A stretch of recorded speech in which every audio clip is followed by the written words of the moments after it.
Today we're going to be discussing the power of establishing a regular self-coaching practice. And I'm going to be introducing you to a tool to be able to self-coach called the self-coaching model. I'm going to walk you through all the steps to be able to use this tool to be able to create results in your life and in your business. But before we do that, let's discuss the value of self-coaching and the value of thought work and working on your mindset. As a CEO, one of the most valuable skills that you can cultivate is the ability to think for yourself. In the world of entrepreneurship, and really in the world at large, it's so easy to fall into the trap of constantly seeking external validation or looking to others for guidance on what to do next. However, true success and innovation comes from developing your ability to think creatively, independently, and to chart your own course in the coaching industry. The reality is that many people are not accustomed to thinking for themselves. And I know it sounds kind of funny, but instead they look around them. They look to the opinions of others to dictate their actions and decisions. And this can lead to a sense of being at the mercy of what's happening around them rather than being in control of their own future. But learning to think for yourself, right? It means taking the time to reflect on your own thoughts, your beliefs, your opinions and values. It means questioning assumptions and the way things are conventionally done. It requires a willingness to explore new ideas and to take calculated risks, even in the face of uncertainty and other people's opinions, right? And one of the biggest obstacles to thinking for yourself is the fear of failure or making mistakes. Many people prefer to play it safe and follow the crowd, look around at how everyone else is doing it, right? Rather than taking a chance on their own instincts and intuition and creativity. However, it's important to remember that failure is a necessary stepping stone to success. It's part of the equation. Embracing failure as a learning opportunity rather than a setback allows you to develop the resilience and confidence needed to think independently and pursue your goals with conviction. Another key aspect of thinking for yourself is being present to the impact of your thoughts on your experiences and outcomes. Instead of simply reacting to external circumstances, you can take the time to observe your own thought patterns and how they influence your actions and decision making through self-coaching. By cultivating self-awareness and mindfulness, you can gain greater clarity and insight into your own motivations and behavior. With that said, learning to think for yourself doesn't mean closing yourself off from mentorship or guidance, right, from outside sources. In fact, seeking the advice of experienced mentors or coaches can be incredibly valuable in helping you develop your own critical thinking skills and navigate the complexities of business. A good mentor or coach can provide you with insights and perspective and feedback that you may not have considered on your own. They can offer guidance based on their own experiences and expertise, helping you avoid a lot of the common mistakes and pitfalls, right, and make more informed decisions. Ultimately, the goal of working with a mentor or coach is not to, blindly follow their advice, but rather to leverage their expertise and guidance to enhance your own critical thinking and decision-making abilities. By combining your own self-coaching with the wisdom and support of a mentor or coach, you can accelerate your personal and professional growth and achieve success in both your life and business endeavors, right? So practically, what is self-coaching? Self-coaching is a powerful process that can help you learn how to think for yourself and develop your own critical thinking skills. At its core, coaching is the process of guiding people to clarify their goals, to identify obstacles, work through the way that they feel, and develop action plans to achieve desired outcomes. The purpose of coaching is to empower individuals to unlock their full potential and overcome challenges and create positive change in their lives. When it comes to self-coaching, the same principles apply, but you're taking on the role of both the coach and the client. You become responsible for guiding yourself through a process of self-reflection, self-awareness, and self-discovery to gain clarity over your goals and aspirations, to identify limiting beliefs or obstacles that may be holding you back, and to develop strategies to move forward. Self-coaching involves asking yourself powerful questions and challenging your assumptions and examining your thoughts and beliefs to gain deeper insight into yourself and your motivations. It requires a willingness to be honest and vulnerable with yourself, as well as a commitment to continuous growth and improvement. One of the key benefits of self-coaching is that It empowers you to take ownership of your own development and growth. Instead of relying on external sources for guidance and validation, you learn to trust your instincts and your intuition and to make decisions that align with your values and priorities. Self-coaching also fosters a sense of self-reliance and independence as you become less reliant on others for validation and approval. By learning to think for yourself and to trust your own judgment, you become more resilient and adaptable in the face of challenges and more confident in your ability to navigate the complexities of life and business. Just like in sports, where athletes meet with their coaches before, during, and after the game to fine-tune their performance, you'll want to approach your self-coaching in a similar manner during your 30-day games. So before the game, athletes will meet with their coaches to do things like discuss strategy, set goals, and visualize success. Similarly, self-coaching involves taking the time to reflect on your goals, identify potential obstacles, and mentally prepare yourself for the challenges ahead. This pre-game ritual will set the stage for success by aligning your mindset with your objectives. During the game, athletes rely on their coaches for encouragement, for feedback, and adjustments to their game plan. In the same way, self-coaching involves staying present and aware of your thoughts, feelings, and actions in the moment, and pulling a time out to evaluate and reassess gameplay when needed. By practicing mindfulness and self-awareness, you can make real-time adjustments to your approach and stay focused on your goals even in the face of adversity. And then after the game, athletes debrief with their coaches to analyze their performance, to celebrate successes, and identify areas for improvement. Self-coaching involves a similar post-game analysis, right? Where you reflect on your actions, evaluate your progress, and learn from both your victories and your setbacks. By adopting a growth mindset and viewing every experience as an opportunity for learning and growth, you can continually refine your approach and move closer to your goals. The role of mindset in achieving your results can't be overstated, right? Because research has shown that our thoughts and beliefs directly influence our actions and outcomes. When we approach challenges with a positive and empowering mindset, we are more likely to take proactive steps towards success and to overcome the obstacles along the way. In essence, better thinking leads to better results. So let's say you're feeling challenged by your 30-day game, right? If you approach it with a mindset of doubt and fear and discouragement, you may end up procrastinating or avoiding taking action altogether, leading to subpar results, right? But if you adopt a mentality of curiosity and resilience, you'll be more likely to embrace the challenge, to seek creative solutions, and ultimately, align with creating better results. So one of the tools that exists that can allow us to examine our thinking and work on our mindset is the self-coaching model. I want to be really clear that the basic concept of the model is not something that I invented. It's a basic truth that shows up in a lot of different works, and that's because it's based on a universal truth. So whether you're learning about this framework for the first time or if you've learned about it and you're developing, just a deeper awareness of the tool, this is going to be the main coaching tool that you're going to be using inside of this program. And it's the main coaching tool that I'm going to be using to coach you, right? There's a variety of tools that we can use to change our thinking patterns. I think it's important to name that. This isn't the only one, but for me, this is the primary one that I use on myself. I use it on myself. I use it with my clients, and I found it to be very effective. And I also want to acknowledge that, like any tool, it also has its limitations. So I'll be sure to speak to that. But for now, what I'll do is walk you through a high-level overview of the tool, and then I'll break down the steps in separate videos as to how to use it and implement it, and I'll give you some practical examples, okay? So I like to think of this self-coaching process in 3 parts: a pre-model conversation, a model, and a post-model integration.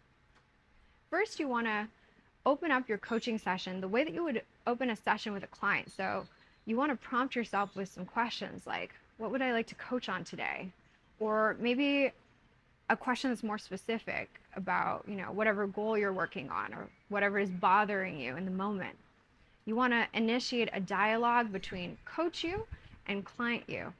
And you want to go back and forth between the two roles, between asking and answering questions in your pre-model conversation. Okay? Once you started to get some of your thoughts out, the next step is to use the framework of the self-coaching model to separate your subjective thoughts from your objective reality. So the facts from your story. You're going to use this framework to map out the relationship between your thoughts, feelings, behaviors, and results. So the model has 5 basic components, and those components are circumstances, thoughts, feelings, actions, and results.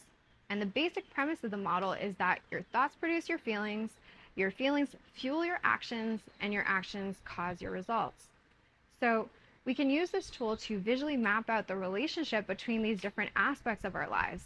And absolutely anything in our lives can be filtered into one of these 5 categories. So let's start with circumstances. The circumstance line of your model is the anchor of your model. The more specific you make it, the more insight that you'll get out of it. Circumstances are the objective facts of a situation that are not under your direct control. So for example, we can't control other people and what they do or say. We can't control our past because it's already done. We can't control essentially what happens outside of us in the world. The rest of the components of the model, though, are under our control, right? So our thoughts, our feelings, and our actions, all of those things are under our control. And then, of course, there are results which are determined by our actions.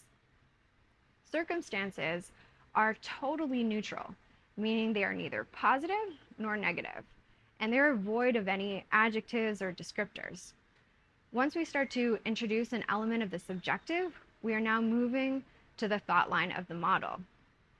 I really want to draw out the distinction between a thought and a circumstance. This is the most important distinction within the model. So most people experience themselves at the effect of their circumstances, at the effect of what's happening in their lives. They think the experience that they're having is being caused by what's happening outside of them, and that their circumstances determine their happiness and their well-being. The brilliance of the model is that it helps us become aware that what is having an effect on us are not the neutral facts of a situation, but rather a subjective lens of interpretation. In other words, our thoughts. It's not our circumstances that determine how we feel, it's our thoughts about them. A thought is harmless unless we believe it. When we believe a thought and we think that it's true without investigating it, it can cause us to suffer. The reason two people can be presented with the exact same circumstances but have such drastically different experiences or life outcomes, like two people who had the exact same upbringing in the same household, is because we do not interpret what is happening through the same subjective lenses. We do not make sense of what's happening in our lives in the same way. Each of us has a different point of view and a different subjective lens on reality. Most of us don't directly experience the separation between our thoughts and reality because our thoughts occur to us as truth, right? So we don't even think to question them. But when we separate our subjective thoughts from objective reality, we create space to question whether our thinking is serving us. Thoughts are basically sentences running through our minds. They may feel true, but it doesn't mean that they are true. They are only true for you if you choose to believe them, which you may sometimes. Now, you will not experience your thoughts as optional or choosable until you've investigated them. It's important to note that the point of thought work is not to invalidate or eliminate your thoughts. It's to investigate them, to create a shift in your awareness and relationship to them. As you investigate your thinking through the lens of questions and models, you will start to see the relationship between your thoughts and your results, right? And as you become aware of this relationship, you will be able to empathize with yourself and empower yourself in relationship to it. With awareness, you create authority over your reality. When people try to change their circumstances or their results, they typically go about it by trying to change their actions, habits, and behaviors. But the self-coaching model helps us understand why changing those things can feel so difficult, right? Without changing the way that we think and the way that we process our emotions, it's usually very challenging to change the way that we operate and the results that we're able to create. So that brings us to the F line, or the feeling line of the model. Now, our feelings are so important because they drive all of our actions, reactions, habits, and behaviors. They are the reason we do and don't do anything. So when you're wondering why you're not taking action or why you're engaging in habits you'd rather not be, it always comes down to how you're processing your emotions. Your feelings fuel your actions. They propel you into action or non-action, right? They're like the engine that powers your choices and behaviors, and your actions determine your results. Whether you're moving forward or getting stuck, it all boils down to how you process the way that you feel in the moment. This is important because sometimes we might end up changing the way that we process an emotion, building more skill at that level, rather than changing the way we perceive a situation. So a different set of actions can sometimes flow from the same thought and emotion when the emotion is processed differently. But essentially what you're doing when you fill out a self-coaching model is you're mapping out the relationship between these 5 different aspects of your experience: your circumstances, your thoughts, your feelings, your actions, and your results. Now, the way that you fill out a model is by writing down CTFAR, the acronym for the components of the model, in a vertical column. Next, you're going to fill out one line of the model with a circumstance, thought, feeling, action, or result that you want to investigate through the lens of the model. Once you've filled out one of the lines, you can then start to fill out the remaining lines of your model. And I'll give you step-by-step instructions, a step-by-step breakdown on how to do that in a separate video.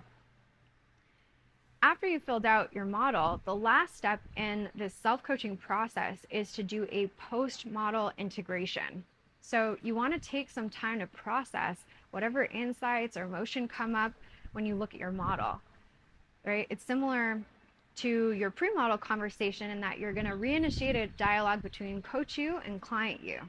Think of this as your session wrap-up. You probably wouldn't just abruptly end a session with a client, right? Okay, bye, right? So you want to be thoughtful about how you end your coaching sessions with yourself.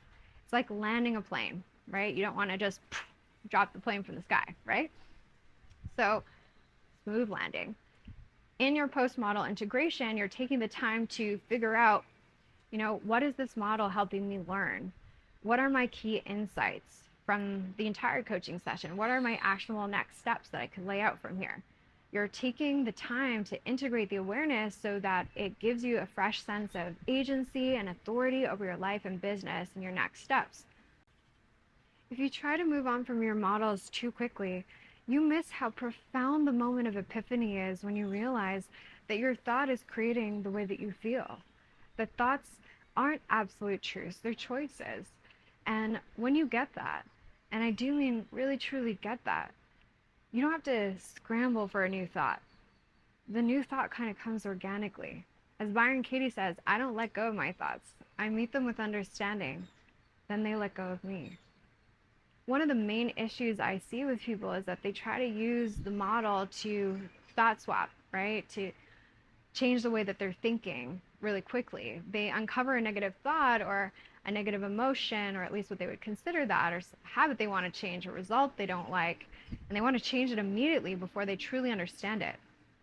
But if you try to change your thoughts before you understand them, you'll usually just end up reverting back to the same patterns. It's also very profound to drop into an understanding of a model that may have been running your life, your whole life, right, in the background. And to understand that I'm not good enough or I'm not lovable are optional thoughts, that you don't have to believe them.